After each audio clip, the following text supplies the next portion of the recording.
Dave, absolutely. How are you? Fantastic. Even better to hear your lovely voice, giving you a safe virtual hug and high five and welcoming you. Really appreciate it.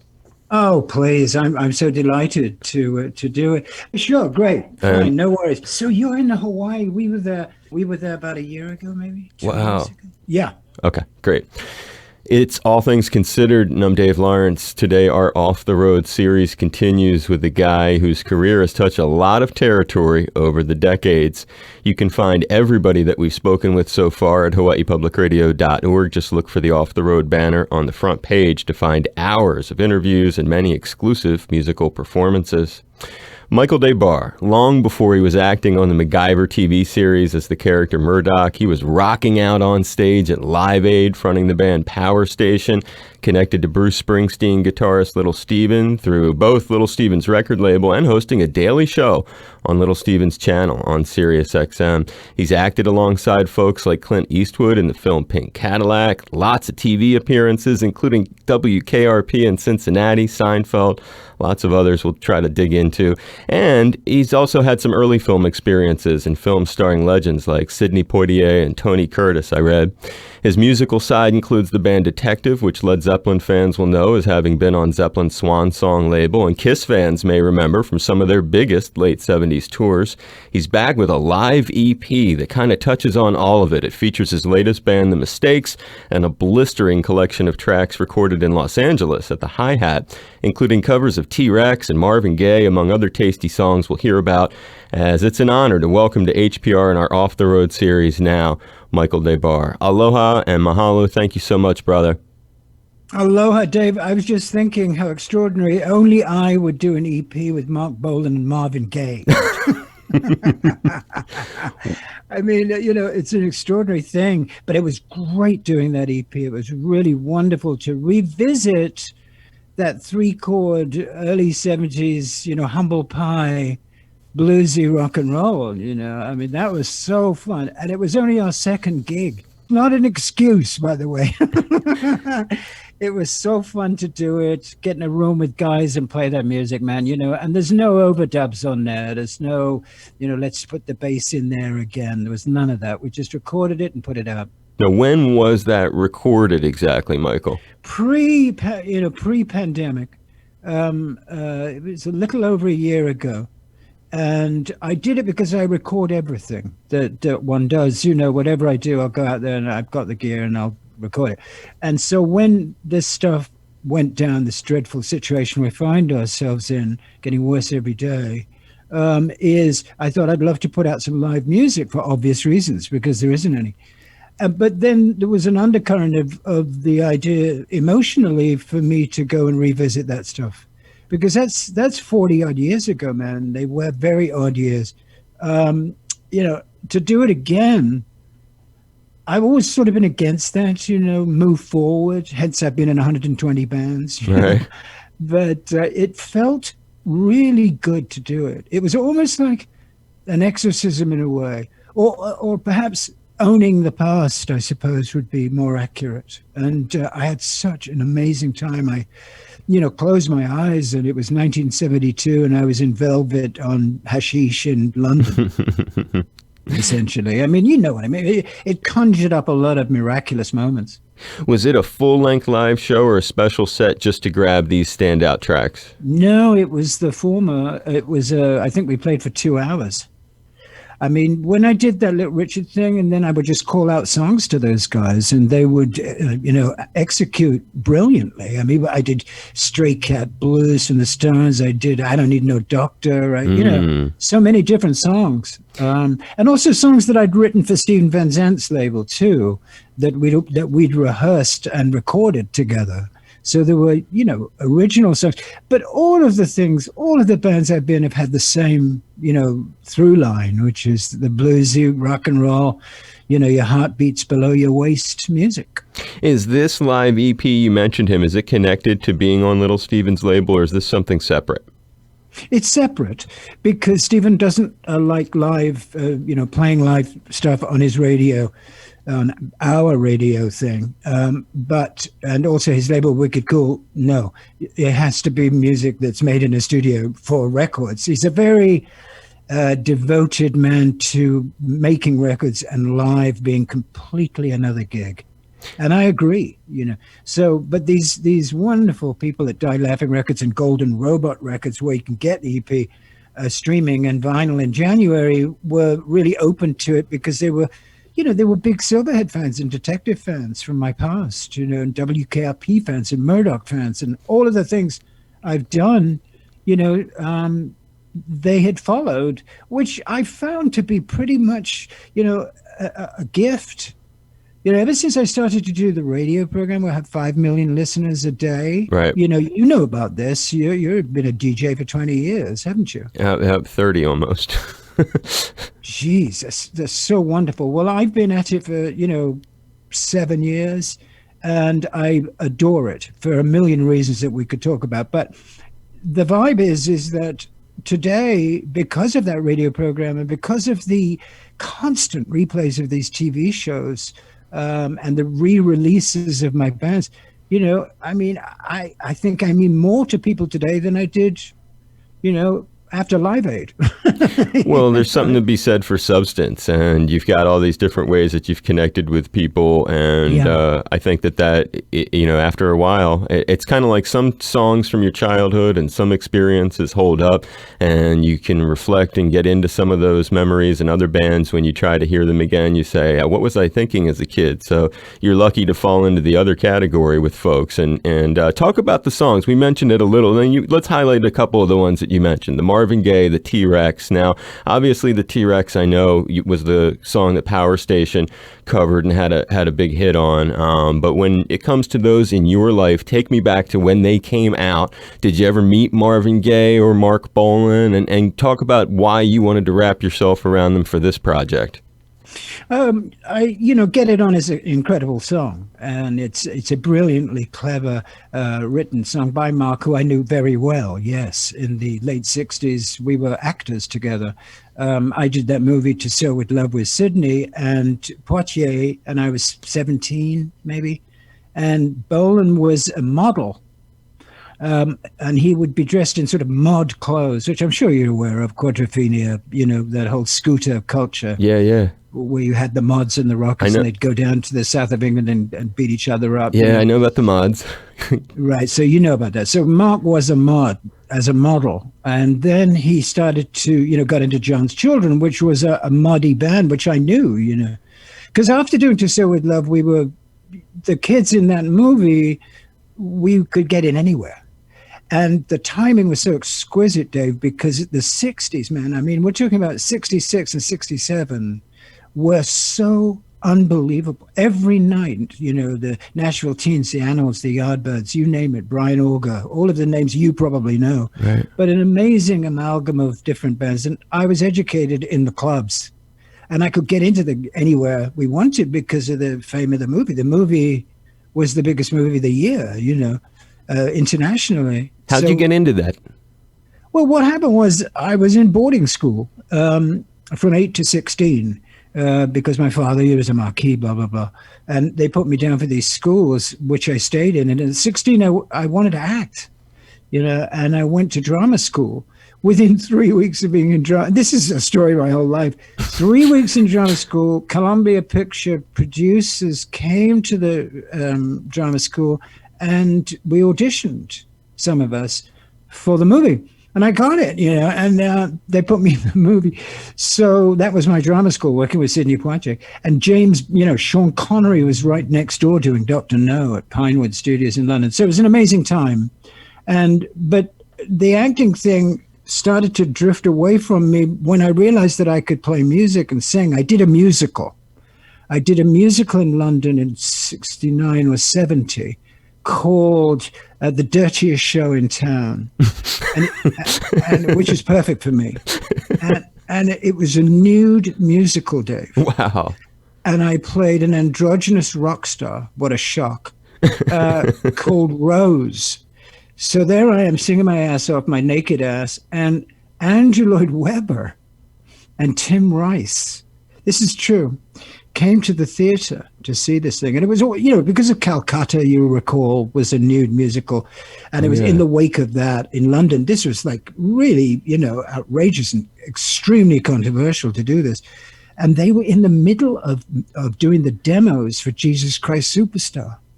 So what happened was I sang, in the musical, and he came backstage and he said, would you come and sing on the demos, sing a demo for us on Superstar? I said, yes. And I did. Now, Ian Gillan, who I'm sure. I've interviewed him a few times from Deep Purple. I'm sure you have. He's a great, great man. And as you know, and they had a label, Purple Records. And so Andrew and Tim took me to Purple Records. And we formed a band called Silverhead. And I knew nothing about band life. I thought a PA was a personal assistant. You know what I mean? And in those days, it was such a fantastic band. That band was so great. But that's how I got into the music, was through, being naked on stage in the West End of London. and that was when you were getting to know Marc Bolan. What's your favorite story of hanging out or spending time with him? Back to Bolan, and I'm talking about me. Bolan was exquisite, because what happened with him was he really had, I think, some kind of miraculous thing happen to him, because there he is, hustling and the actors and all of that. Then suddenly I didn't see him for a while. And then I had this guy, B.P. Fallon. I don't know if you've ever heard of him, but he's the Yoda to a lot of different bands. Jimmy Page had him with him all the time. He's a publicist, essentially. But really what he was the essence of rock and roll in many, many ways. But I saw him in a club. Everything happens in a club. Saw him in a club, and he said, Mark. And Mark turned around, and he had these curls and a little bit of eye makeup and velvet, and Marc Bolan. And he said, well, come and see me, because he spoke like very quietly. Come see me.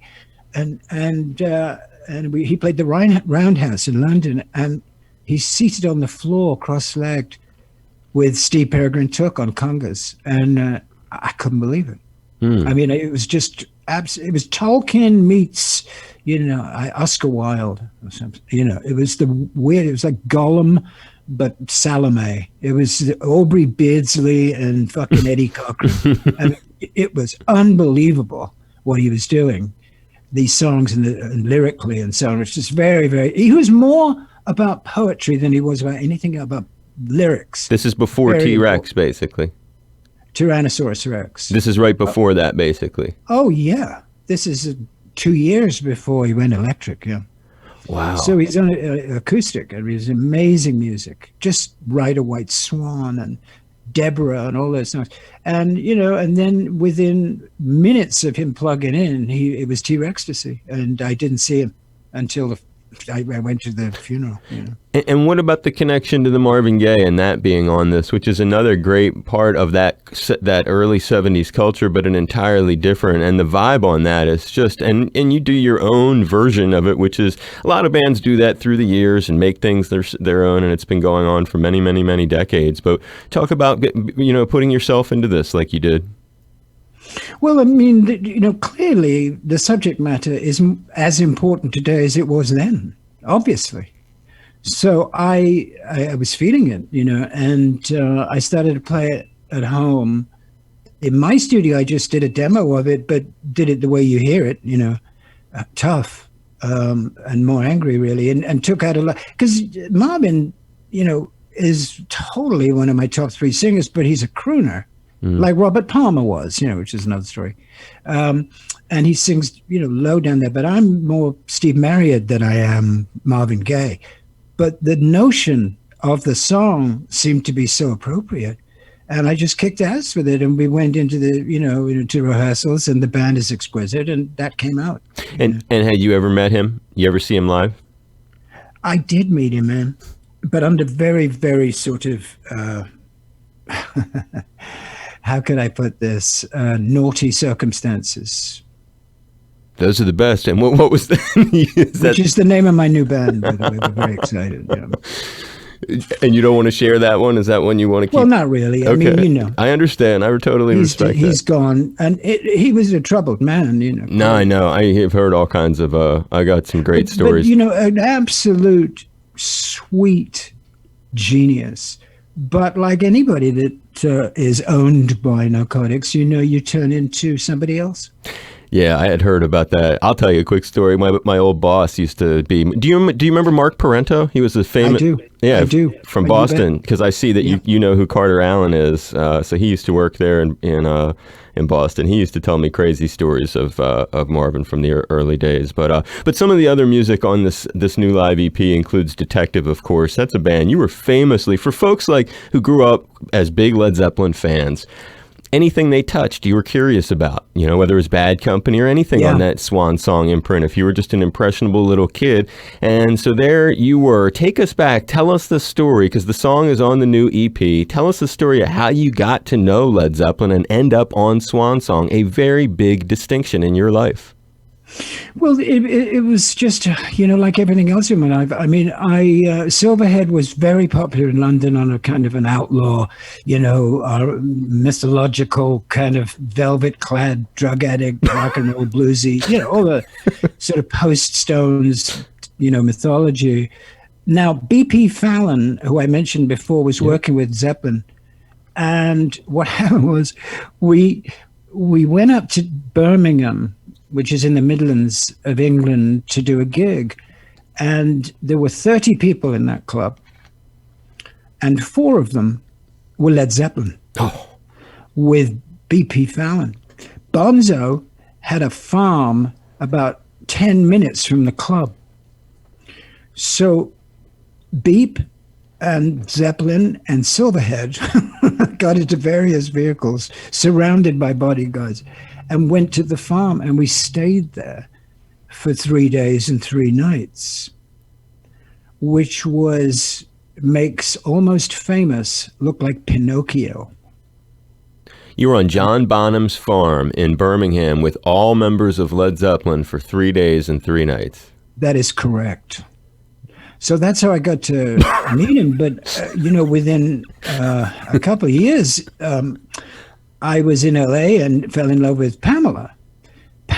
Miss Pamela, the queen of the groupies. I'm with the band. Pamela had a Jimmy's girl. Really dense experience with Jimmy. You know, they were lovers for, I don't know, years, while, you know, and so my whole life has been this sort of mutant jigsaw that is just fit into place. And Jimmy, you know, obviously at that time it was all about Aleister Crowley and it was all about black magic and all of that crap, which I soon, you know, realized was just that. But Jimmy was a student of history and still is. You know, he's a very eccentric man. He's a historian, and that's why the legacy of Zeppelin is so intriguing, because he studies this stuff, you know, and he reads a lot of different theories on magic and religion and so on and so forth. But being a part of Zeppelin had its issues that were not good for us. A, narcotics. B, Bonzo is not a record executive. Bonzo is not a manager or a promoter. And we needed that. And we didn't have it.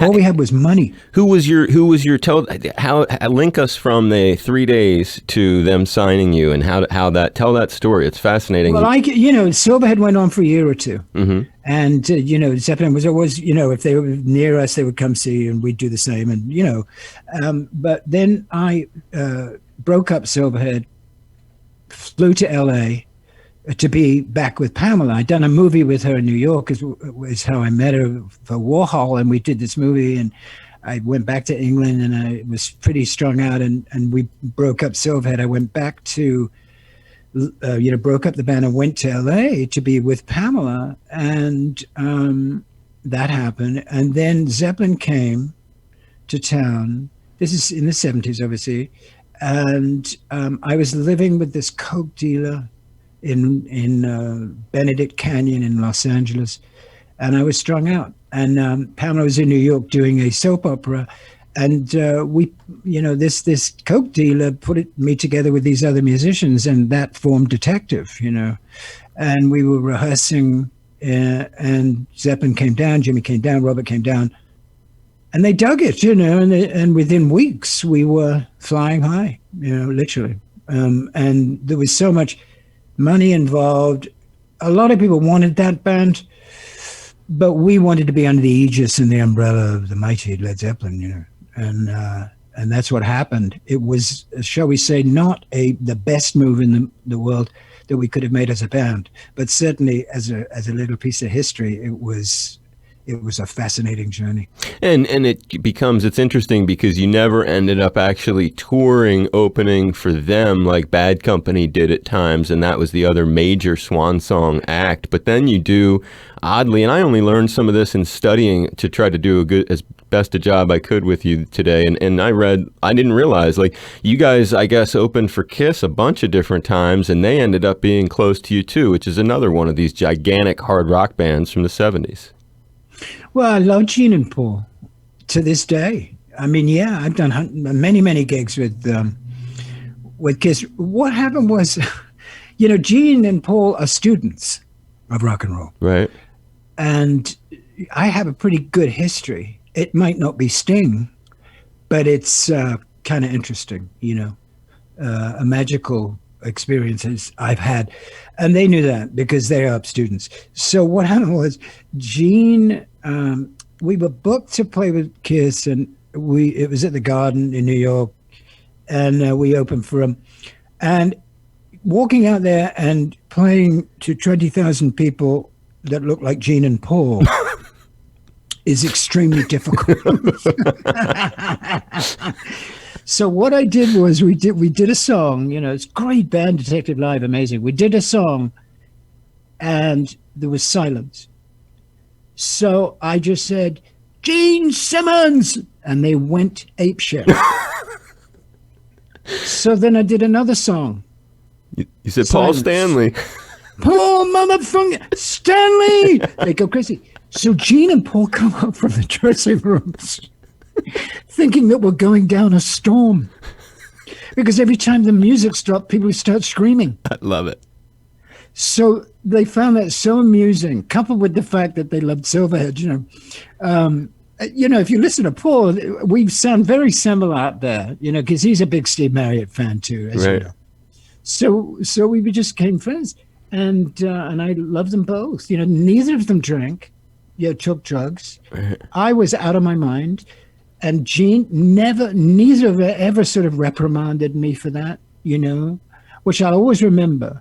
It was that was true friendship, though. And that was at the top of their, just to make sure people know, because they've kept that name rolling for a long time through different levels of success and notoriety. But we're talking about the peak, correct? This is 77, 78, when Kiss was, according to Gallup, was the biggest band in the United States. The biggest band in the world. Right. And Japan, but where we had just been, Silver had an incredible time in Japan. It was insane, but it was just, it's sort of a cliche, bands going to Japan. Oh, we're big in Japan. Oh, right. Good for you. There's 3 people in fucking Cleveland, Well, but it's cool, though, on that note, to show the difference in how that actually works out. You're big in a global way in multiple ways, Michael. Yeah. One of them is, I grew up in Wilmington, Delaware, which is 27 miles south of Philadelphia. And in 1985, you made history going on stage. I believe it was JFK Stadium that you played with Power Philly, Station, and the Live Aid,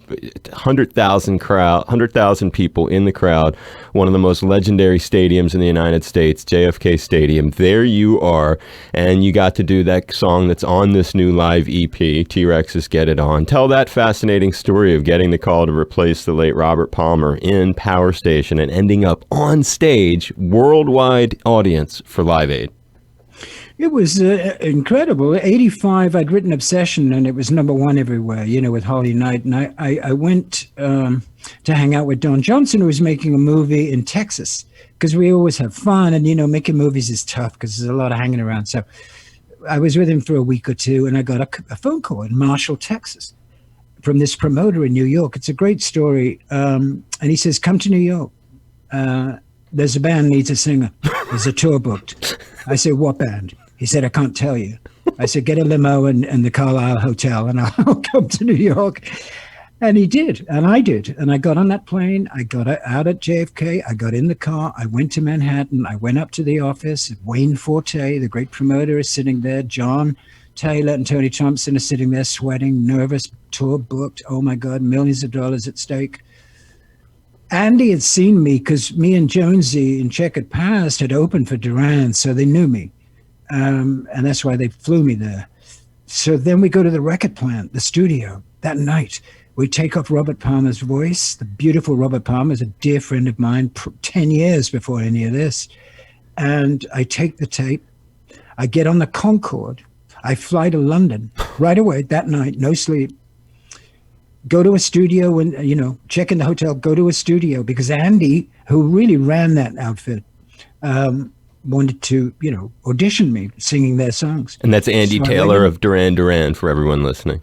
Yes, Andy Taylor of Duran Duran. So then we went into the studio. I went into the studio. He was 6 hours late, arrives in a billowing cloud of marijuana and 2 bodyguards. And I'm in the studio, and he hits the control button, and I sing a verse and a chorus of Get It On. And he said, all right, Michael, fantastic. I'll see you in New York. I get back on the Concorde. I go back to New York. Don Johnson is now in New York. We go to dinner. But before we leave to go to dinner, I get a phone call, Dave. And my manager, Danny Goldberg, you might know him. Yeah, of course. Famous says executive. to me, you're out. I said, what?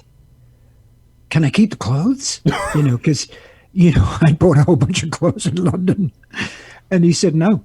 I said, oh, my God. So then we go out, I'm sad in the Chinese restaurant with Don, and he's sort of comforting me.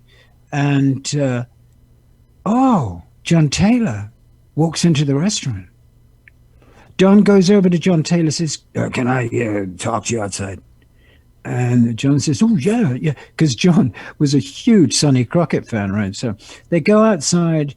They come back. I don't ask what was said. 7 a.m. at the Carlisle Hotel. I'm getting ready to go back to L.A. And the phone rings, and you're back in. What? I can keep the clothes? And yes, Mike, you're back in. So they had, so just to be, so somehow because of either making the recording demo, they made some decision, no, we don't want him as the singer. Then this incident happens in New York where Don takes him out in the outside. No, it wasn't any judgment of the music. I'm the best rock singer in the world. What was it? Just an internal thing? No, it was a scam. Robert Palmer's Peeps did that in order to get more money out of the tour. So what happened? Merchandising. He got a bigger slice. It's as simple as that. Oh. No, there was no judgment of my musicality. Okay. It was an absolute, typical agent's work, which is to get their client as much money as they can for doing nothing. And, I love rock and roll. I do not love that side of it. No doubt. So, and Robert, I'm sure, had nothing to do with it. They just wanted a big piece of it. And that's what happened. I get it. I went through that. But, I'm pretty tough.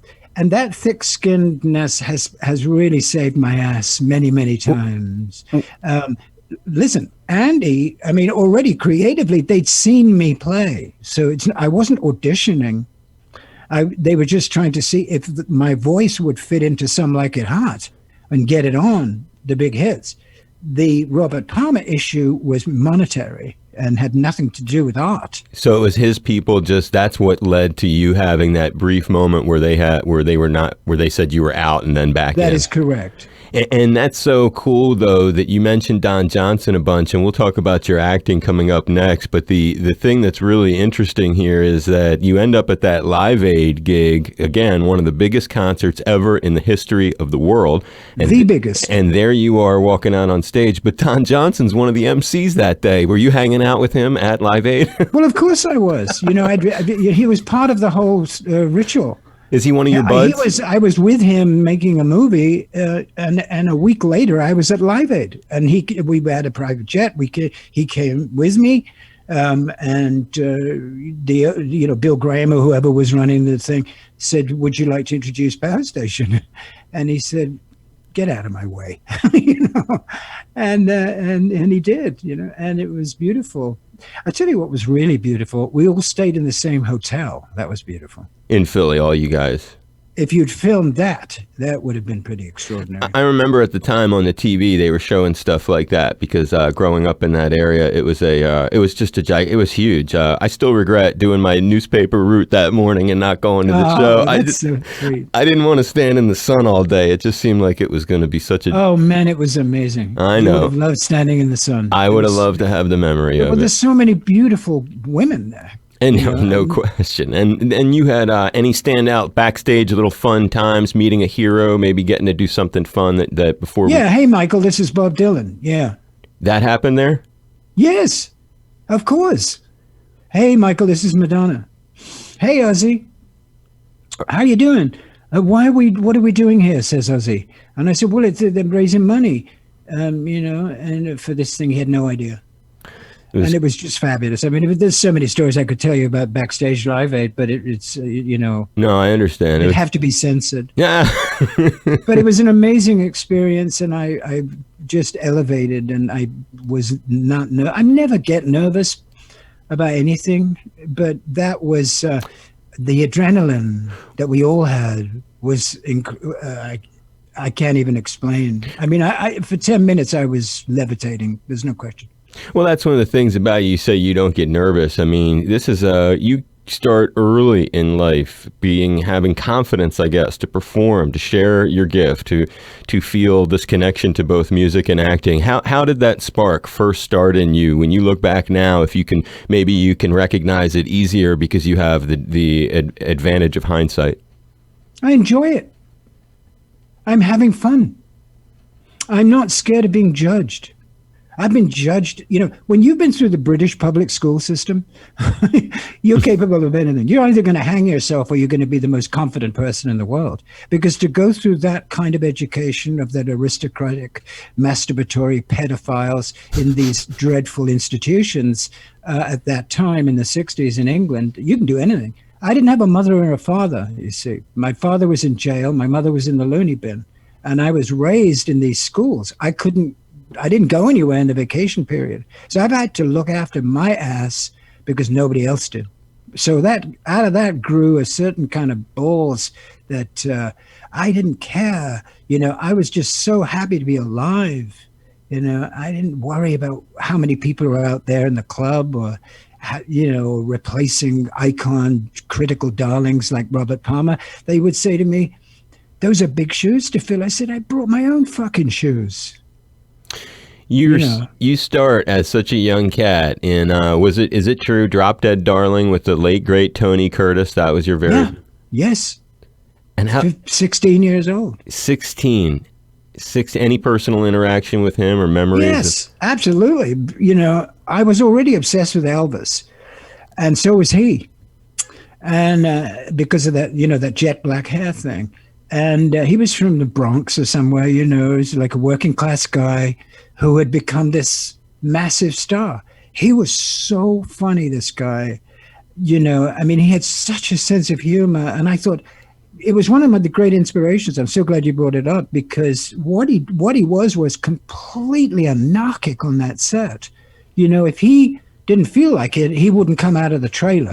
Which I think is the greatest. I know it's terrible, but I think it's hilarious. When you've got these corporations, all the money that they're losing while you're in that trailer stopping some, beautiful fan. And he was that guy. And it was, and we just adored each other. And he was a young man, and I was a child. And it was, I saw it. I saw what stardom was. I saw how you behave, And then a year after that, I met Sidney Poitier and worked with him. How did you meet him? And I did To Sell With Love, Dave. No, I'm saying it's that. So you met him on the set. Yes. Okay, so after you were cast and in that. And the humility and genius of him as an actor and the incredible nobility that he had gave me another slice of information. Tony Curtis was a punk. Poitier was an opera singer, if you make the difference.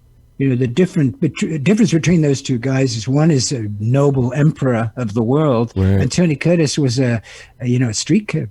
And And I put the two together, man. And we still have Sydney. Any memorable stories of that time on the set, or lessons you learned from working with such a? Everything was a lesson. Everything with Tony Curtis, it's all been a lesson.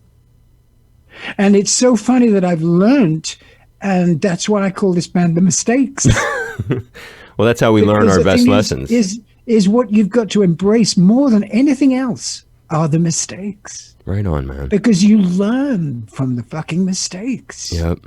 So Sydney, hypothetically, action, and Sydney's got something to say, and he fucks it up. Is he going to let that ruin the scene? No. Are we going to do another take? Yes. There's always another take, Dave. And then you get it right. Yeah. That's fantastic. You know, there's another guy who has a deep connection to Hawaii, which is cool. A sometime Maui resident is Clint Eastwood, and you were in the film Pink Cadillac. Share some stories about that. Well, I mean, it was an incredible experience, man. I mean, really, what happened was, you know, they wanted an Aryan Brotherhood biker guy, leader of the gang. I don't know if you saw the movie. Yeah. Bernadette Peters. It was, you know, it was okay. So, but my God, I got to meet this guy. So what happens is I was auditioning with the producers. Clint was, you know, not there. So I was put on tape, video, and, you know, I talked like this. I talked in a kind of like a gruffly, bad biker kind of accent like this. I'm talking like this. I'm talking like this. And no, and fuck off. And being that guy. And Clint, while watching these videos, said, get that badass in here immediately. So then I fly to Nevada, and we're on location, and I'm in the leather jacket and the gun, and we're about to shoot a scene, and they go, Michael, this is Mr. Eastwood. And I said to him, go ahead, make my career. Did you really? Fucking Ray. And he laughed like you're laughing. And we got along so good that day. So that night, he goes, hey, come with me, Mike. Nobody calls me Mike. Come with me, Mike. And he takes me to the trailer. And his trailer is Schwarzenegger's gym. In a trailer. With all this weight gear everywhere. Because he was, you know, I don't know how old he was, but he was in such good shape. You know, and that's what I do, you know, is work out like I'm crazy. So we're sitting in the trailer, and he says, I want you to watch this. And it was a documentary on Thelonious Monk. Oh, wow. Right? So he knew that I was a musician and all of that. So he said, come see this, Mike. Come and see Thelonious Monk. Because he's a jazz fanatic, as I'm sure you're aware. So we're watching the thing. And, you know, it was a French documentary. Try and find it if you can. It's I mean, indescribable. You think rock and roll is eccentric? You know, Thelonious Monk, forget about it. So here he is, and I watch it, and then at the end of it, there's a big Warner Brothers logo, like a shield, you know, the shield of Warner Brothers at the end of the movie. And there was always a guy in the back. There was always a bodyguard. There was always somebody in the back who was a Warner Brothers executive, actually. And the lights, you know, puts the lights on, and Clint turns to this guy and says, take off the shield. And I thought, what is he talking about? What he was talking about, Dave, was removing the corporate logo from something so precious as Thelonious Monk. Unbelievable. And was Clint involved in producing that thing? Yeah, no, they'd sent it to him because they knew that he loved, you know, I mean, when you're as a Clint fan, Eastwood, you know, people give you stuff. Yeah. And somehow he got his hands on it. I mean, he loves, you know, he probably said, get me Thelonious Monk. You know, I'm surprised Thelonious Monk wasn't in the movie. Hey, you should know this. He donated a Mercedes to our radio station because he's such a fan of the jazz show On at Night. He lives on Maui sometimes. So I know exactly what you're saying. I was just following you with detail. It's just that's an incredible story, just imagining him standing there. So he just didn't want to see it on the screen. No, he didn't want anybody else to see it on the screen. He wanted Thelonious Monk to stand alone without the support of a corporate structure. You know, Clint's a punk Cadillac. You must have felt close to him with that kind of moment. I loved him. We never spoke politics. I could give a shit about any of that anyway. Right, he's on a different side of the... Believe what you believe. I'm not going to be, it's not up to me to, make you change. Anyway, it's art. We were actors, What a cool thing to get to do, though, and a great story with him. And so you guys did that movie together. Did you stay tight with him or no? Over the years, he's been fantastic. Sends me cards. Nice. And all of that, and but he's obviously rarefied because he's Clint Eastwood. You've plugged in with so many different people, though. You were the character Bryce. You talk about fans who connect you to all these different parts of their lives. You were the character Bryce, working with Steve Martin and Stephen Baldwin in A Simple Twist of Fate. Yeah, what was great about that was Gabriel Byrne, because Gabriel Byrne is my best friend. And to be a friend of a poet like that, because that's what he is, he's never done crap. He's only done work that he wanted to do, he could be in all of these Marvel things, and instead he's in Yugoslavia doing Hamlet, he's a real artist and a great writer. And he really, meeting him was one of the big moments in my life. And we've stayed very, very close. And you're meeting a lot of people these days, though, in a whole different context to shine light on your radio career, because I was doing a little poking around. Little Steven, how did you get to him? This is Bruce Springsteen's, for everyone who doesn't know, he's Bruce Springsteen's longtime E Street Band guitarist. He has his own radio show, a record label, and then he has a channel on Sirius XM. How did you hook up with him? Well, he was also in The Sopranos, and he was created a show for Netflix, the first Netflix series, Lilyhammer. I met him in 1983 or 4. I was in a band called Checkered Past with Steve Jones of the Pistols and Clem and Nigel, the rhythm section from Blondie, and Tony Sales from Bowie's Tin Machine. And it was pretty cool. We got a big record deal. Everybody was strung out. It was kind of uncool. But, we opened for Stevie. And I met him, and I was so impressed with him because he was very politicized at that time. Right. Anti-Reagan, and all of the albums reflected that. Ain't Gonna Play Sun City. Yeah. And he did, he's a real activist. Now he's an activist for getting, instruments into schools with the Little Kids Rock, you guys out there, Little Kids Rock, and also teachrock.org, which is a website that encourages teachers how to teach music. And by that, I mean, if you're playing Sam Cooke, then you're talking about civil rights. So there's a history that Steven Van Zandt believes in through music to teach kids what time it is. And that alone is worth the price of admission. And I had an internet talk show a few years back, 10 years ago maybe, and I was interviewing Marianne Williamson, who's a fascinating woman, and Maureen Van Zandt saw me interview Marianne. And when Andrew Loog Oldham, the legendary manager of the Rolling Stones when he was 19 years old, when he left Little Steven Van Zandt's radio program, they needed a morning DJ, and Maureen whispered in Stevie's ear, get Michael Des Barres, he's an articulate guy, he knows his stuff, get him. And I did it for a couple of weeks as an audition, and the rest is history. Oh, it's incredible. All this long before he was Silvio Dante as well, from that show. Yeah. Oh, yes. I forgot about the that whole side of his, and forgive me for not having included that. No, not at all. I mean, I space on that. Why I bring it up is because the guy is so talented. Yeah, very, very talented. Anything, I did a version of Anarchy in the UK recently, and we did it like Roy Orbison.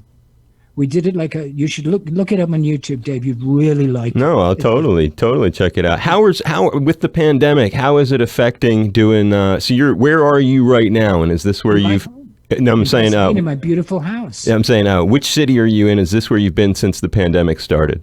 Pasadena, California. And you've been there since it started? Oh, yeah. This is a new house we bought, 3 years ago. And, it's in a very woodsy part of the country, part of the state. And I do all my work from here. I do my 3-hour-a-day show from here. as I would imagine you do. Yeah, well, I guess I have to go to and from the station each day, but you're more able to be secure, I guess, and do it from your house. Are you taking precautions and stuff in terms of dealing with the virus? How has it really touched your life? And also maybe some of the musicians. We've lost so many great musicians: Ellis Marsalis, John Prine, Manu Dibango, Toots Hibbert from Toots and the Maytals. How has stuff like that touched you? It is what it is. And in that sense, I mean, I'm dealing with what is. I'm not dealing. I'm sad. People are dying. If they want to go out to dinner without a mask, what can I say? You know, wear a fucking mask. Don't be in a crowd. 6 feet from somebody. Follow the rules, and maybe you'll stay alive. In my case, I live a pretty solitary life anyway. I would only ever go to rehearsals or studios or go to work. I very seldom, you know, my wife and I would go to dinner together, but in the last 10, 15 years of my life, I've spent really individualized. I'm not that gregarious dude that I was 20 years ago. There's a lot of self-reflection. I've been writing a lot. And then the documentary, you know, was being made. Who Do You Want Me to Be on Amazon Prime, which if you haven't seen, you guys, I think you'd enjoy it very much. It has Steve Jones in it, Don Johnson, Gabriel Byrne, you know, a lot of wonderful, interesting people, all three of my wives. It's an interesting thing, this story that I'm telling you. And by the way, I'm thoroughly enjoying this conversation. Usually it's what Jimmy Page was wearing, you know. So, yeah, you know, man, I mean, it hasn't changed me that much. I'm in this home. I have my cats. I have my guitars. I got my studios. You know, I have a gym. You know, and you're still interacting with folks. You just had Sly Stone on your show the other day. Who are some of the other cool guests that you've had on? Well, everybody. I mean.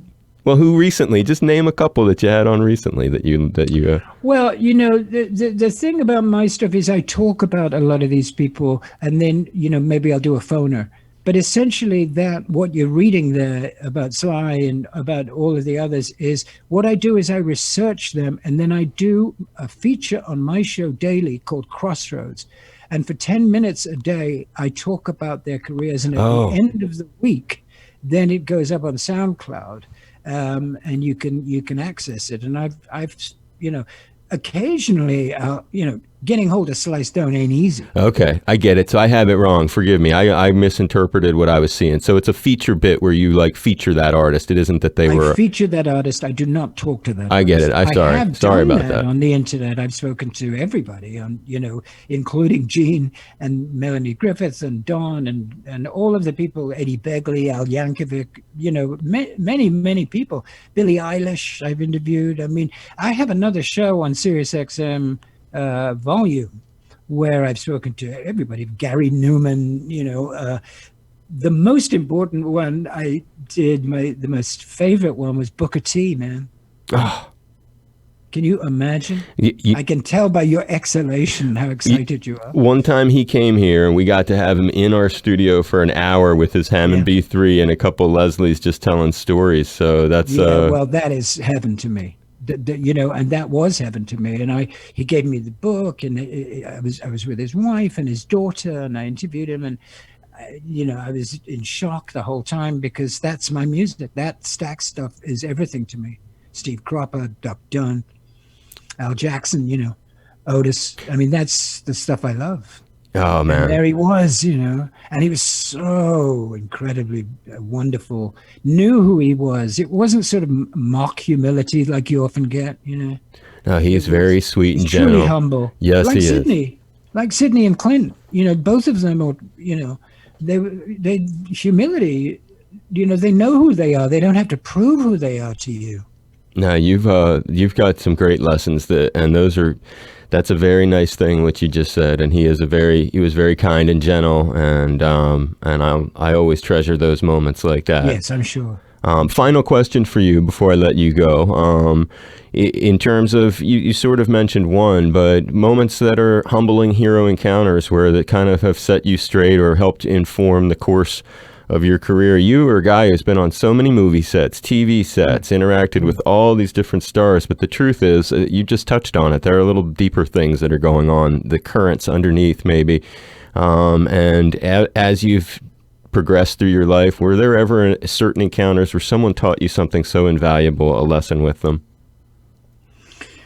There is no particular lesson like, don't blink when you've got a close-up. I mean, You're funny.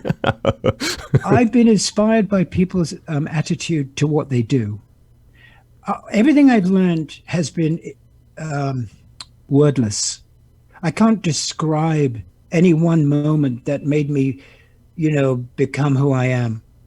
On a sort of chameleonic way, I suppose, have adapted and adopted whatever was around me. If I'm in front of a camera, I become the camera, I mean, I studied mime when I was a kid, and I realized that whatever you're doing, if you're in the arts, if you're an actor or a singer, whatever, there's a frame, Dave. And I work within that top left, top right, bottom left, bottom right. There's a square. And it's very scientific in a sense. And I can move in that square, wherever that square is. If that square is in the East End of London or it's in Bel Air, California, I can handle it. You know what? See it. It makes me think of a line from that thing that you're maybe most associated, MacGyver, to so many people. You know how to MacGyver it. You can make it work, whatever it is. Yeah. Yeah, I'm more MacGyver than MacGyver. That's why I wanted to kill him. You know what I mean? He just sounds like... I do know what you mean. The way so you... it's not something that I started so young, dude. The first thing I ever did, I was 8 years old doing a commercial for a candy bar. So I've been in front of a camera. I'm 72. What candy bar was it? Nux Bar. It's called Nux Bar. And there's me in a little toboggan, like going down a little hill and this chewing on this thing. And I'm 8 years old. And, and even then I knew where the fucking camera was. It's Michael Des Barres, and just telling us great stories on really sharing all kinds of cool stuff with you, man. I really appreciate you digging into this and all because of this fantastic new live EP that folks can look for. And obviously, you're just continuing along with your journey through being a chameleon, as you said, in the entertainment world. I hope you had fun talking to us today. I sure did, Dave. I sure did. Thank you so much. It's a fabulous conversation. You see, I learn a lot from these interviews. This isn't just me yapping about my career. I learn a lot because I don't think about this stuff. So when I get questions like you've asked me, I can learn a lot about what happened to me, because why would I sit around and think about these things? But, God moves in mysterious motherfucking ways, and I've learned so much without even knowing it. And this is one of those occasions. Aloha, everyone. This is Michael Des Barres. You may recall when I was a guest right here on this show. It was a thrill to be part of the Off the Road series, here with my buddy Dave Lawrence. And it was only made possible due to the people who support HPR. But it's an even bigger thrill that Dave invited me back for the pledge drive. Do you know this is a public radio station? They depend on listeners becoming members. Well, now you do, and I'm asking you to join. Here's how, and a big mahalo for joining our ohana. And I'm giving you virtual hugs and high fives. You had fun. This was okay. Kept you entertained, I hope. Are you kidding? This is terrific, man. This should be blasted in the streets of everywhere. This interview, it's an egoless and yet maniacal, spectacular, miraculous interview. Thank you. Stay safe, my brother. And I mean it. I really do appreciate it. And your voice is a fantastic one. It still sounds great. And all the roles you've played, you've done a lot of really cool things. And we're grateful you would share them with us. Just know that. Thanks, Dave. Feel Thank it, brother. Thank you so much, man. And be safe. You too. Aloha. Okay, man. Bye.